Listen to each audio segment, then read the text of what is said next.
If this story has found you at the right moment, do not rush away. Somewhere inside your ordinary day, a quiet question may be waiting for you. It may not arrive as a voice in the sky or a spectacular miracle. It may arrive as a feeling you keep postponing, a pattern you keep noticing, or a small truth that refuses to disappear. Tonight, Spirit Guide Tales brings you a fictional story created for reflection, comfort, and courage. Listen with an open mind. Keep what helps you, and let the rest pass gently. Ariv had become very good at answering other people's questions. Friends asked for advice, family asked for reassurance, and co-workers asked for one more favor. Yet when Ariv was alone, one question returned with remarkable patience. What would happen if life were not asking for perfection, but for honesty? The struggle was simple to describe and difficult to carry. Feeling trapped in a successful but empty career. No one looking from the outside could see the full weight of it. That is often how a private turning point begins. Not with collapse, but with the moment a person can no longer pretend that an old way is still working. One evening, while the world moved around Ariv, the first unusual detail appeared. A brass key found beside a rain-darkened window. It was easy to call it coincidence. In fact, Ariv did call it coincidence. A symbol is not an instruction, and a pattern is not proof. But the moment created a pause, and inside that pause came a memory of a promise once made. To stop abandoning the inner voice whenever it became inconvenient. The sign did not tell Ariv what to do. It simply made it impossible to keep moving without noticing. That night, sleep arrived in fragments. In the first dream, a familiar place looked different.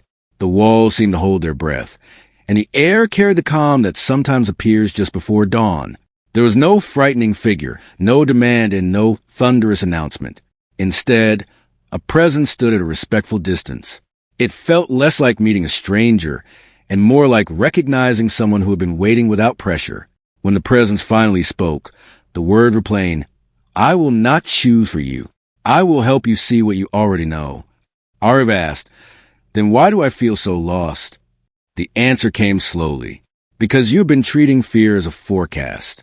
You have mistaken discomfort for danger and approval for truth. Your next step will not remove every uncertainty. It will show you that uncertainty can be carried."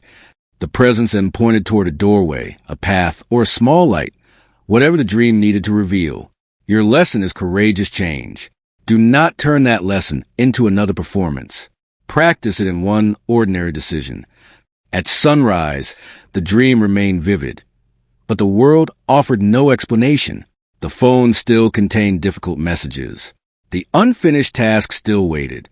The old habit still called with its familiar voice. For a few minutes, the easiest choice seemed wiser.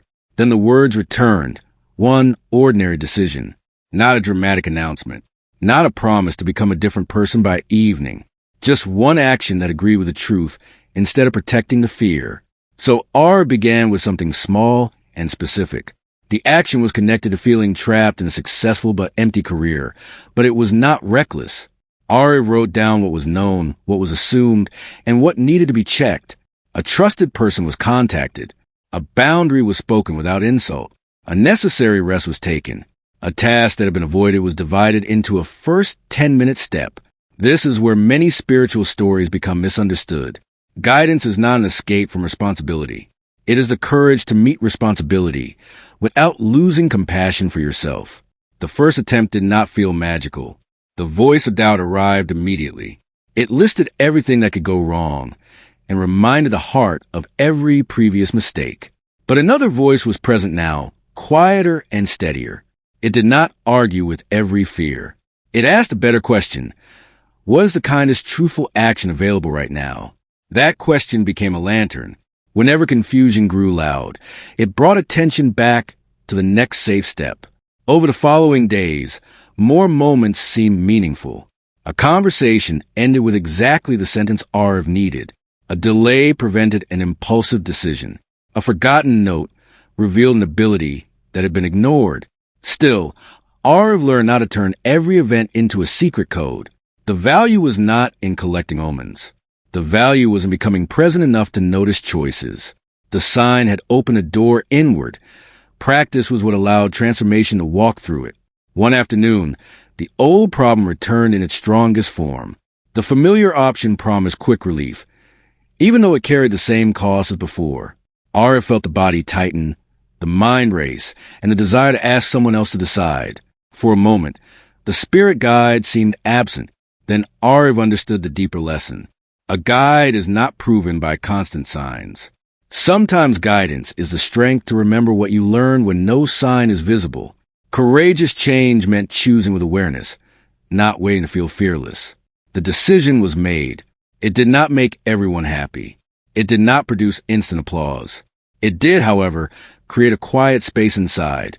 In that space, grief could be felt without becoming identity. Anger could be acknowledged without becoming a command. Hope could return without needing a guarantee. The change was almost invisible from the outside, but to the person living it, the difference was enormous. The future no longer looked like a sentence handed down by circumstances. It looked like a conversation between values and actions.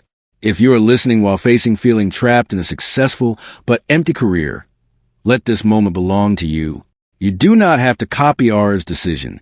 Your life has its own facts, relationships, duties, and limits. Ask what can be verified. Ask who can support you. Ask whether the inner message makes you more grounded or more frightened. A healthy spiritual practice should leave room for consent, patience, evidence, and practical care. It should never pressure you to ignore danger, reject medical or emotional support, or surrender your judgment to a voice you cannot question. Perhaps your own sign has been less dramatic than a brass key found beside a rain-darkened window. Perhaps it has been a repeated wish to rest, an honest thought that returns during quiet moments, or a growing awareness that one pattern must change. You can write it down tonight. Beside it, write one action that is safe, kind, and measurable. Then write one action you will not take until you have more information. This simple practice separates intuition from impulse. It gives the soul room to speak and the mind room to check the map. In the weeks that followed, the guide appeared less often in dreams. At first, this disappointed the storyteller's heart. Then the reason became clear. The goal was never dependence on a mysterious presence. The goal was partnership with conscience, wisdom, community, and lived experience. The guide had not vanished. The guide had become a quality of attention, a pause before reaction, a question before assumption, and a willingness to tell the truth with tenderness. Months later, someone asked Arif when everything had changed. Arif could have named the dream, the sign, or the unusual evening. Instead, Arif answered, "Nothing changed all at once. I changed the way I met the next moment." That answer carried the heart of courageous change. We often wait for a perfect signal because it would protect us from responsibility. Yet the most reliable message is frequently the one that invites us to become more awake, not more special, more compassionate, not more superior, more courageous, not more careless. When the story is over, sit quietly for a moment and ask yourself 3 gentle questions. What am I already aware of? What am I avoiding because it feels uncomfortable? What is one safe, honest action I can take before tomorrow ends? Do not demand a dramatic answer. A useful answer may be a conversation, a boundary, a rest, a journal page, or an appointment with someone qualified to support you. Spiritual reflection becomes meaningful when it returns us to responsible action, kindness, and a clearer relationship with reality. If this story brought a memory to the surface, treat that memory gently. You do not have to solve your entire life tonight. You do not have to interpret every dream, number, or coincidence. Let guidance be tested by its fruits. Does it make you more compassionate, more grounded, more truthful, and more willing to respect yourself and others? If it creates panic or demands that you abandon safety, pause and seek trusted human support. Wisdom does not need to frighten you into obedience. This is a quiet promise at the heart of spirit guide tales. You are allowed to begin again without pretending that the past never happened. You can carry the lesson and release the weight. If this tale spoke to you, write one word in the comments that describes what you are choosing: peace, courage, healing, patience, or truth. Subscribe for more original spiritual stories, and share this one only with someone who would welcome it. Until the next tale, may your next step be small enough to take and brave enough to matter. Before you leave this tale, remember that career seekers and burned out professionals can receive the same lesson in different ways. A beginner may need permission to slow down. A skeptic may need permission to test an idea before accepting it. A grieving person may need permission to take only what feels gentle. A practical person may need permission to call a friend, make a plan, or ask a professional for help.